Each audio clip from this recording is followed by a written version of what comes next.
উনি আমার চাচা আর কি, ওনার ভক্তমুরিদ যারা ছিল ওনারা সহ, ওনার ছেলেরা সহ আর কি। তো ওনারা হয়তো ওর আব্বু ওদেরকে মানে স্বপ্নে দেখাইছে আমাকে নিয়ে যাওয়া বা কিছু। আর ওখানে ওখানে ওরা দরবার মিলাইছে, আচ্ছা মাদ্রাসা করছে, আচ্ছা খানকা করছে, মসজিদ করছে। আচ্ছা তোমার আর ছেলেরা এসে আবদার করছে, বাবার লাশ আমরা নিয়ে যাবো, পাইবানি, আমরা দেখছি চেক করে পাবো। আচ্ছা তুই পাওয়া গেলে তুই আমরা একটু বুঝাশোনা করি। আচ্ছা আল্লাহর বাংলাদেশ, এই শহীদ গাজীর বাংলাদেশ, রহম করুন আল্লাহ, রহম করুন আল্লাহ, রহম করুন আল্লাহ, রহম করুন আল্লাহ। এই ওলি আল্লাহর বাংলাদেশ, এই শহীদ গাজীর বাংলাদেশ, রহম করুন আল্লাহ, রহম করুন আল্লাহ, রহম করুন আল্লাহ। এই ওলি আল্লাহর বাংলাদেশ, এই শহীদ গাজীর বাংলাদেশ, রহম করুন আল্লাহ, রহম করুন আল্লাহ, রহম করুন আল্লাহ, রহম করুন আল্লাহ। এই ওলি আল্লাহর বাংলাদেশ, এই শহীদ গাজীর বাংলাদেশ, রহম করুন আল্লাহ, রহম করুন আল্লাহ, রহম করুন আল্লাহ।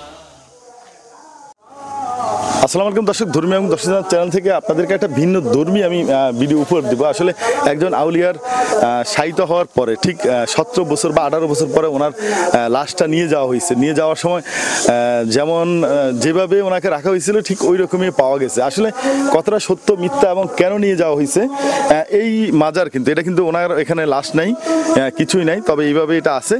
তো আমরা এই ব্যাপারে কিছু তথ্য নিব এলাকার বাসীর বা ওনার বংশধরের, যে 18 বছর বা 17 বছর পরে ওনার লাশটা উঠানো হয়েছে, তখনকার দৃশ্য, তখনকার ওনাদের ভাই বেড়াদের অনুভূতির কথা আমরা একটু জানবো।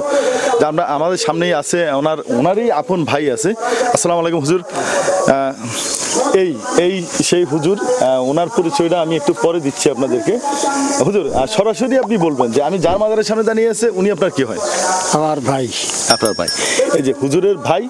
আচ্ছা, এই যে ওনার নাকি 17 বা 18 বছর পরে ওনার কবর থেকে লাশটা উঠে কুমিল্লা নিয়ে যাওয়া হয়েছে, এই ব্যাপারে একটু আমাদেরকে যদি বলতেন। নিয়ে গেছে, ওখানে ওরা দরবার মিলাইছে, আচ্ছা মাদ্রাসা করছে, আচ্ছা খানকা করছে, মসজিদ করছে। আচ্ছা তোমার আর ছেলেরা এসে আবদার করছে, বাবার লাশ আমরা নিয়ে যাবো, পাইবানি, আমরা দেখছি চেক করে পাবো।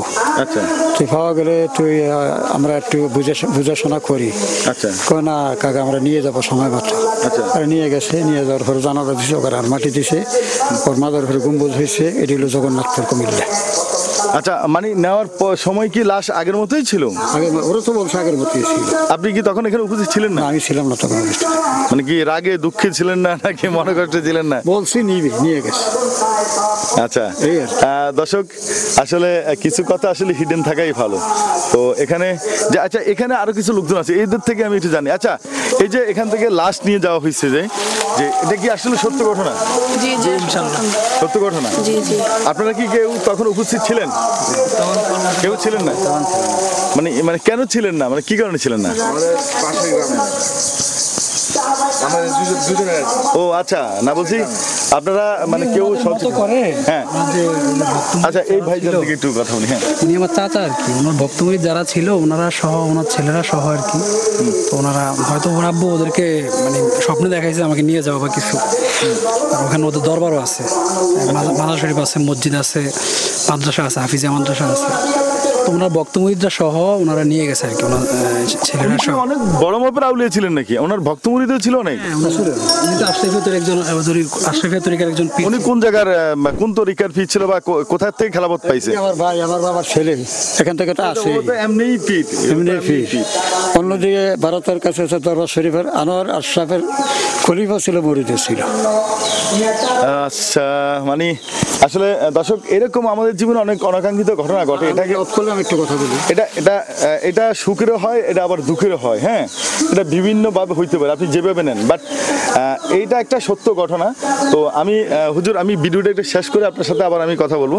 দর্শক আমি আবার মাজারের কাছে আবার চলে যাই।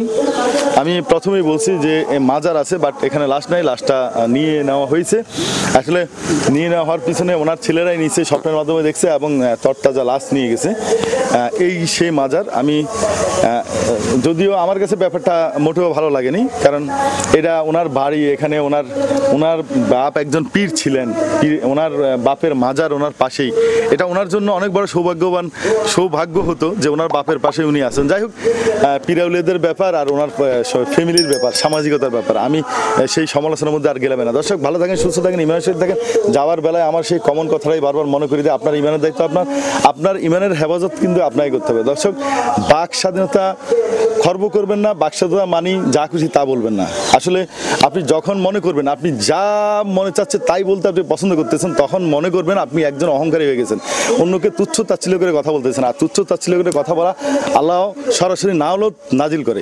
আসলে এই নাওলতের মধ্যে পড়বেন না, কাউকে তুচ্ছ তাচ্ছিল্য করে কথা বলবেন না। অহংকার দূর করুন, ভদ্রতা আপনার ব্যক্তিত্ব। আজকে এই পর্যন্তই। আসসালামু আলাইকুম।